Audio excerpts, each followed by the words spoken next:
श्री शिवाय नमस्तुभयम। दोस्तों, जैसा कि आप सभी लोग जानते हैं कि 17 जून 2026 यानी बुधवार को पड़ रही है ज्येष्ठ मास की शुक्ल पक्ष तृतीया तिथि। और दोस्तों, ये वह तिथि है जो ज्येष्ठ मास में पड़ने वाली सबसे बड़ी तिथि है, क्योंकि ये बुधवार के दिन पड़ रही है और इसका बहुत ही बड़ा और विशेष महत्व होता है। पूज्य गुरु जी ने कहा है कि अगर कभी भी मौका लग जाए और ज्येष्ठ मास की तृतीया तिथि बुधवार को पड़ जाए तो आप लोगों को 7 हरे मूंग वाला उपाय तो अवश्य ही करना चाहिए। इन दोनों का संयोग बहुत ही कम आता है। इसी के साथ में गुरुजी ने अपनी शिव पुराण कथा में बताया है कि इस दिन आपको 7 हरे मूंग वाला उपाय तो आपको जरूर ही करना चाहिए, क्योंकि ऐसा दिन पूरे साल में सिर्फ एक ही बार आता है। और दोस्तों, आप सभी लोग जानते हो कि बुधवार तृतीया तिथि का अगर सबसे बड़ा कोई उपाय है तो वह 7 हरे मूंग वाला उपाय है। तो दोस्तों, बुधवार तृतीया तिथि के दिन आप लोगों को इस 7 हरे मूंग वाला उपाय को जरूर करना है। बहुत सारे लोग होंगे जिन लोगों ने इस उपाय को ना किया हो, मतलब पूरा साल निकल गया, उन्होंने किसी भी दिन इस 7 हरे मूंग वाला उपाय को ना किया हो। पर दोस्तों, आपके पास एक आखिरी मौका बचा हुआ है जो कि 17 जून के दिन है। इस दिन आप लोगों को इस वाले उपाय को जरूर कर लेना है। भले ही आपने पूरे महीने भर इस उपाय को ना किया हो, पर अगर आपने इस ज्येष्ठ मास के बुधवार तृतीया तिथि के दिन अगर इस वाले उपाय को कर लिया तो आपको इस उपाय को करने का वह फल मिलेगा जिसकी आपने कभी कल्पना भी नहीं करी होगी।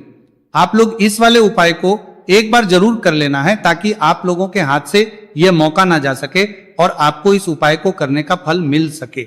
दोस्तों, यह उपाय पंडित जी ने अपनी अभी की ही श्री शिव महापुराण की कथा में बताया है। जी, इस उपाय को आज हम आपको बहुत अच्छे से समझाने वाले हैं। इस वीडियो को देखने के बाद इस उपाय को समझने के लिए आपको कोई और वीडियो को देखने की जरूरत नहीं पड़ेगी। तो चलिए दोस्तों, उपाय को शुरू करते हैं।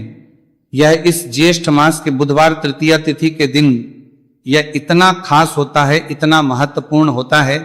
देखा गया है कभी कभी बड़े बड़े पूजा पाठ अनुष्ठान से जो मनोकामना पूर्ण नहीं होते, वो ज्येष्ठ मास की बुधवार तृतीया तिथि के दिन एक छोटे से उपाय करने से ही आपकी मनोकामना पूर्ण हो जाती है। और बहुत सारे लोगों ने इस उपाय को किया भी है और उनको इस उपाय को करने का फल भी जरूर मिला है। अगर आप लोग इस उपाय को करना चाहते हैं तो आप इस उपाय को पहले अच्छे से समझ लेना, सुन लेना, उसके बाद करना, आपको इस उपाय का फल जरूर मिलेगा। और इस उपाय को कर लेने से आपके घर में चाहे किसी भी प्रकार की दुख और समस्या क्यों ना चल रही हो, आपको उसका कारण भी नहीं पता है कि भाई ये समस्या किस कारण से चल रही है। उसका कुछ भी कारण हो सकता है, जैसे पितृदोष हो सकता है या किसी भी तरह का मंगल दोष भी हो सकता है। तो इस दिन आप लोगों को यह का उपाय कर लेना है। ये एक ऐसा उपाय है जिस उपाय को अगर किसी विशेष दिन पर किया जाए तो भाई उस विशेष दिन का जो है वो तो हमें मिलता ही मिलता है, पर हमने उस दिन पर इस उपाय को किया है तो हमें उससे भी बड़ा फल मिलता है और फल बहुत जल्दी मिलता है, क्योंकि आप इस उपाय को बहुत ही बड़े और विशेष दिन पर कर रहे हो। तो चलिए अब उपाय के बारे में बात करते हैं, लेकिन उससे पहले आप लोगों को यह जानना आवश्यक है कि आखिर ये उपाय किस समय करना है, किसको करना है और कैसे करना है। तो चलिए हम आगे आपको वीडियो में एक एक करके बता देते हैं। लेकिन उससे पहले अगर आप लोग हमारे चैनल पर पहली बार आए हैं या फिर मेरी आवाज आज पहली बार सुन रहे हैं तो हमारे चैनल को सब्सक्राइब जरूर कर लेना और इस वीडियो को लाइक करके कमेंट बॉक्स में श्री शिवाय नमस्तुभयम ओम नमः शिवाय जरूर टाइप कर देना। तो दोस्तों, इस 7 हरे मूंग वाला उपाय को हमें इस बुधवार तृतीया तिथि के दिन कैसे करना है, किसको करना है, किस समय करना है और कहां करना है, ये सारे सवालों के जवाब आपको इस वीडियो में मिल जाएंगे। और जो ये वीडियो देखेगा भाई उसको 7 हरे मूंग वाला उपाय जरूर करना चाहिए, क्योंकि इस दिन एक हरे मूंग का भी बहुत ही बड़ा और विशेष महत्व होता है। और जब बात आ जाए 7 हरे मूंग वाला उपाय की तो ये सोने पे सुहागा वाली बात हो जाती है और ये एक बहुत ही बड़ा उपाय हो जाता है इस बुधवार तृतीया तिथि का। तो अब दोस्तों, इस 7 हरे मूंग वाला उपाय को आखिर करना है। सबसे पहले हम लोग वो बात जान लेते हैं। तो देखो, घर की जो बड़ी माताएं बहनें होती है उन माताओं बहनों में से कोई भी एक बड़ी माता बहन इस वाले उपाय को कर सकती है। और दोस्तों, अगर आप चाहे तो अपने घर में से सभी सदस्यों को भी इस उपाय को करवा सकते हैं। अगर किसी व्यक्ति की खुद की कोई मनोकामना है, खुद की कोई दुख और परेशानी है जो कि वह अपने लिए ही करना चाहता है इस वाले उपाय को, तो वह खुद अपने लिए भी कर सकता है। बाकी अगर कोई घर में से ऐसा है जो कि अपने पूरे घर परिवार की सुख और शांति के लिए ये वाला उपाय करना चाहता है तो भाई वो भी कर सकता है, उसमें भी कोई दिक्कत वाली बात नहीं है। कहने का मतलब यह है कि इस उपाय को हर एक सदस्य भी कर सकता है और पूरे घर परिवार के सदस्य के लिए घर की बड़ी माताओं बहनों में से कोई एक माता बहन भी कर सकती है। माताएं बहनें अगर घर में उपस्थित ना हो या वो ये वाला ना कर पा रही हो तो फिर घर का कोई बड़ा सदस्य भी इस 7 हरे मूंग वाला उपाय को कर सकता है, चाहे फिर वह पुरुष ही क्यों ना हो, उसमें कोई भी दिक्कत वाली बात नहीं। उसके बाद में दोस्तों जो अगला प्रश्न निकल कर आता है वो ये आता है इस उपाय को लेकर कि आखिर इस उपाय को हमें किस समय करना है, सुबह के समय करना है कि शाम के समय करना है। तो देखो, इस वाले उपाय को आप लोग सुबह के समय भी कर सकते हो और शाम के समय प्रदोष काल में भी कर सकते हो। अब अगर आप पूछो कि भाई सब सबसे उत्तम समय कौन सा रहेगा इस 7 हरे मूंग वाला उपाय को करने का, तो हम आपसे बस यही कहेंगे कि इस उपाय को आप सुबह के समय करेंगे तो ज्यादा बेहतर होगा। बाकी अगर प्रदोष काल शाम के समय भी करेंगे तो भी अच्छा होगा, उसमें कोई भी दिक्कत वाली बात नहीं है। तो अब दोस्तों, जो अगली सबसे बड़ी और महत्वपूर्ण बात आती है वो ये आती है कि सुबह अगर हम उपाय को करेंगे तो हमें कितने बजे से लेकर बजे तक के बीच में करना है, और शाम के समय प्रदोष काल में करेंगे तो हमें कितने बजे से लेकर कितने बजे के बीच में करना है। तो देखो, सुबह जितनी जल्दी हो सके आप उपाय को करने की कोशिश करना। बाकी अगर किसी कारणवश लेट भी हो जाओ, थोड़ी देर भी हो जाए, तो 10 या 11 बजे तक भी आप उपाय कर लेना, पर 12 बजे से ज्यादा देरी ना हो, ठीक है, इस बात का ध्यान रखना। उसके बाद में दोस्तों, अगर शाम के समय प्रदोष काल की बात करें, प्रदोष काल का जो समय है होता है वो शाम के 6 बजे से शुरू हो जाता है। मतलब शाम के 6 से लेकर 7 बजे के बीच का जो समय होता है ये समय प्रदोष काल का समय होता है। तो आप इस उपाय को 7 या 8 बजे के बीच में भी कर सकते हो। मतलब शाम के 6 बजे से रात 8 बजे के बीच में आप कभी भी इस वाले उपाय को कर सकते हो, उसमें कोई भी दिक्कत वाली बात नहीं है। देखिए, आप किसी भी रोग से परेशान, आपके शरीर में कोई भी भारी रोग हो चुका है, भारी बीमारी हो चुकी है, या फिर यदि आप किसी भी कार्य में सफलता की प्राप्ति करना है, आप नौकरी में सफलता प्राप्त करना चाहते हैं, आप अपने व्यापार में सफलता की प्राप्ति करना चाहते हैं, आप यदि किसी भी एग्जाम की तैयारी कर रहे हैं और आप यदि उसमें सफलता की प्राप्ति करना चाहते हैं, या फिर आपके विवाह में विलंब हो रहा है, यानी कि आपके किसी भी प्रकार के कार्य में रुकावटें आ रही हैं, बाधाएं आ रही हैं, तो आपको इस तृतीया तिथि पर ये दिव्य उपाय करने से नहीं चूकना चाहिए। तो चलिए दोस्तों, जानते हैं इस उपाय के बारे में, लेकिन उससे पहले पूज्य गुरुदेव की ही कथा के अनुसार आपको इस उपाय को बहुत विस्तार से समझाने का प्रयास करेंगे। लेकिन उससे पहले यदि आप भगवान शिव के सच्चे भक्त हैं तो हमारे इस वीडियो को लाइक जरूर करें। देखिए, पूज्य गुरुदेव ने बताया है कि बुधवार का दिन बुद्धि, ज्ञान और विवेक के प्रदायक देव भगवान गणेश को समर्पित होता है, और जो भगवान गणेश है वह भगवान शिव के सबसे प्रिय है। तो बुधवार के दिन किया जाने वाला यह हरे मूंग का उपाय महादेव के साथ साथ भगवान गणेश है, गणेश को भी प्रसन्न करने वाला है। देखिए, इस वीडियो में हम पूज्य गुरुदेव द्वारा बताए गए 2 बहुत ही खास उपायों के बारे में जानने वाले हैं। पहला जो उपाय है, यदि आपको अपने किसी भी प्रकार के कार्य में रुकावटें देखने को मिल रही हैं, आप यदि किसी भी प्रकार के कार्य में सफल नहीं हो पा रहे हैं, या फिर यदि आप अपनी को भ्रमण करना चाहते हैं, अपने ज्ञान और विवेक को बढ़ाना चाहते हैं, तो विशेषकर ऐसे लोगों को यह पहला उपाय करना है। तो देखिए, इस उपाय को करने के लिए सबसे पहले तो आपको मात्र हरे मूंग लेने हैं। देखिए दोस्तों, आप इस उपाय के लिए 5, 7, 21, 51 जितने भी आपके पास हरे मूंग उपलब्ध हो जाते हैं उतने आपको मात्र हरे मूंग लेने हैं। लेकिन आपको एक विशेष बात का ध्यान रखना है कि जितने भी हरे मूंग के दाने लेंगे वह साबुत होने चाहिए, खंडित नहीं होने चाहिए। इस बात का आपको विशेषक ध्यान रखना होगा। पूज्य गुरुदेव ने बताया है कि इस उपाय के लिए आपको मात्र हरे मूंग की ही आवश्यकता होगी।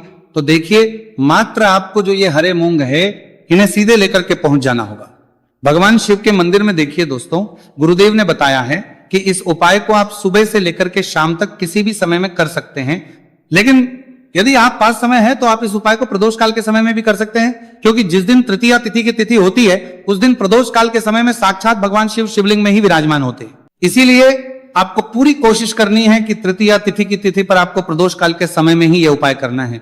लेकिन किसी कारणवश यदि आपको समय नहीं मिल पाता है तो फिर आप इस उपाय को सुबह से लेकर के शाम तक किसी भी समय में कर सकते हैं। तो देखिए दोस्त, सबसे पहले तो आपके पास जितने भी हरे मूंग, चाहे आपके पास 5 हरे मूंगे, 5, 7, 21 जितने भी हरे मूंग हैं, उन्हें आपको अपने सीधे हाथ की हथेली में रखना है और आपको अपनी मुट्ठी के अंदर इन हरे मूंग को बंद कर लेना है। अब देखिए, आपको ये जो हरे मूंग की मुट्ठी है इसे सबसे पहले तो भगवान शिव के शिवलिंग से स्पर्श करवानी है। देखिए दोस्तों, आप सभी को पता है कि जब हम शिवलिंग पर कोई भी सामग्री अर्पित करते हैं उससे पहले हम अपनी मुट्ठी के माध्यम से उस सामग्री को शिवलिंग पर स्पर्श करवाते हैं। तो सबसे पहले तो आपकी मुट्ठी में जो हरे मूंग है उस हरे मूंग की मुट्ठी को आपको शिवलिंग पर स्पर्श करवानी है, और आपको इस हरे मूंग की मुट्ठी को वर्ष करवाते समय लगातार शिव महापुराण के मूल मंत्र श्री शिवाय नमस्तु भयम या फिर ओम नमः शिवाय इस मंत्र का जाप करते रहना है। इसके बाद आपकी जो भी कामना है, जिस भी प्रकार के कार्य में आपको रुकावटें देखने को मिल रही हैं, आपके जीवन में जो भी बीमारी है जो भी आपके जीवन में रोग चल रहे हैं, या फिर आप अपने जिस भी प्रकार के कार्य में सफलता की प्राप्ति करना चाहते हैं, यानी कि यदि आपकी किसी भी प्रकार की मनोकामना है तो उसे आपको महादेव के समक्ष रख देनी है। देखिए, आपको अपनी मुट्ठी को शिवलिंग से स्पर्श रख के ही आपकी जो मनोकामना है उसे महादेव के समक्ष रखना है। तो देखिए, आपको श्री शिवाय नमस्तु भयम इस मंत्र का जाप करते हुए अपनी मनोकामना को बोल देना है। इसके बाद आपको अपनी जो मुट्ठी है इससे शिवलिंग से हटा लेनी है। इसके बाद आपको ये जो हरे मूंग की मुट्ठी है, इससे नंदी महाराज का जो पैर उठा होता है वहां पर आपको सरे मूंग की मुट्ठी को स्पर्श करवाना है। स्पर्श करवाते समय आपको वहां पर भी श्री शिवाय नमस्तु भयम मंत्र का जाप करना है। और जो आपने शिवलिंग के सामने मनोकामना बोली थी, उसी मनोकामना को आपको नंदी महाराज के सामने भी बोलना है। अब आपको महाराज के वहां से भी अपनी ये मुट्ठी हटा लेनी है। अब इस मुट्ठी को सीधे आपको लेकर के पहुंच जाना है आपके आसपास या फिर शिव मंदिर के आसपास जो भी बेलपत्र का वृक्ष है वहां पर। देखिए, बहुत ही अचक उपाय है और ये जो उपाय है आपको सिर्फ एक बार ही करना है। विशेष बुधवार के दिन जब भी कोई भी विशेष तिथियां पड़ती हैं तो उस पर ही ये उपाय किया जाता है, इसीलिए ये उपाय आपको बहुत ही ध्यान से समझना है। तो देखिए, आपको बेलपत्र के वृक्ष के वहां पर पहुंचने के बाद आपकी जो हरी मूंग की मुट्ठी है इससे आपको बेलपत्र के वृक्ष से स्पर्श करवा देनी है और आपकी वही मनोकामना जो आपने शिवलिंग के वहां पर बोली थी, नंदी महाराज के सामने बोली थी, उसी मनोकामना को आपको बेलपत्र के वृक्ष के वहां जब हरे मूंग की मुट्ठी को स्पर्श करवाएंगे वहां पर भी आपको बोलनी है श्री शिवाय नमस्तु भयम। इस मंत्र का स्मरण करते हुए महादेव से आपकी जो भी मनोकामना है उसे परिपूर्ण करने की आपको प्रार्थना करनी है। अब देखिए दोस्तों, फिर आपको अपने घर आ जाना है। पूज्य गुरुदेव ने बताया है कि बुधवार की तृतीया तिथि के दिन जो भी व्यक्ति इस उपाय को करता है तो उसके जीवन की ऐसी कोई मनोकामना नहीं, कोई कार्य नहीं जिससे सफल नहीं किया जा सकता है।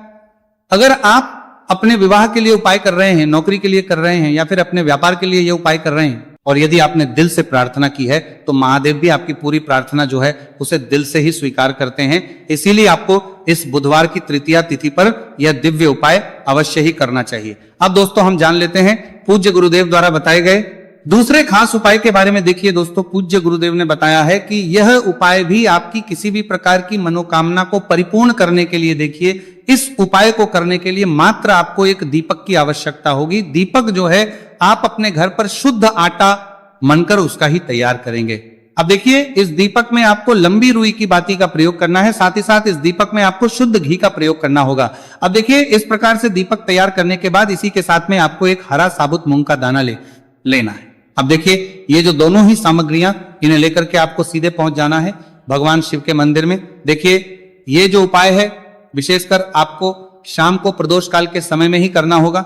देखिए, आपके पास जो ये लंबी बाती वाला दीपक है, इससे आपको शिवलिंग के सीधे तरफ जहां श्री गणेश जी का स्थान होता है उनके पास में आपको ये जो लंबी बात वाला दीपक है, सबसे पहले तो इसे आपको रखना है। देखिए, शिवलिंग पर गणेश जी का स्थान होता है, उससे थोड़ा सा दूर आपको यह दीपक रखना है और इससे आपको प्रज्वलित करना है। इसके बाद आपके पास जो एक हरा मूंग है, इसे आपको उससे जलते हुए दीपक के अंदर ही डाल देना है। अब देखिए, जिस तरफ आपने दीपक जलाया है, जिस तरफ आपने दीपक प्रज्वलित किया है, यानी कि गणेश जी के इस तरफ आपने पास में जो दीपक प्रज्वलित किया है, उसी तरफ आपको बैठना है और दीपक को प्रज्वलित करते समय को कम से कम 11 बार श्री शिवाय नमस्तु भयम इस मंत्र का जाप भी करना है।